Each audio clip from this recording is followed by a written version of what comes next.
Hello, everyone. Um, this is week 21 of the 52 Weeks to the Bible Devotionals. This week is called Take the Heat. At that time, certain Claudins came forward and mischievously accused the Jews. They declared to King Nazar, Nas, Nazar, O king, live forever. You, O king, have made a decree that every man who hears the sound of the horn, pipe, lyre, trigon, harp, bagpipes, and every kind of music shall fall down and worship the golden image. And whoever does not fall down and worship shall be cast into a burning fury furnace. There are certain Jews whom you have appointed over the affairs of the province of Babylon, Shadrach and Meshach and Abednego. These men, O king, pay no attention to you. They do not serve your gods or worship the golden image that you have set up. That's Daniel 3, verses 8 through 12.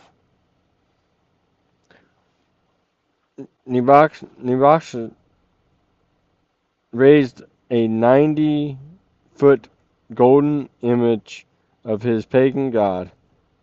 It must have been a tremendous sight. Everybody who was a somebody had gathered to join the cult of conformity. He had established a new religious obligation, and at the appointed time, he wanted everyone to bow down and worship this image. Then the wind of the demonic commandment collides with the wall of the divine courage. Three young Hebrew men, Shadrach, Meshach, and Abednego, stood up with everybody else. Stood up when everybody else bowed down, and their actions were reported to the king. They were courageous rather than compromising. You've heard it before. Maybe you've said it before. I don't believe I ought to let my beliefs interfere with my politics. When the Babylonians do what the Babylonians do, I don't believe I ought to impose my morality on someone else. I'll bow down on the outside. I just won't bow down on the inside. Is it legal? So I guess it is legal, so I guess it might be right. One of the greatest lessons a parent will ever teach their child is to have the courage to stand for what is right even when they stand alone. The only place you find this courage is in God. When you stand for what is right, you never stand alone. God always stands with you. What does a Christian do when their culture accepts what God rejects? For Shadrach, Meshach and Abednego, the choice was obvious. They had to go with God's standards, not the culture's. A lover of God will always choose the ways of God, even if it means the loss of friends or family or possibility the end of a good job.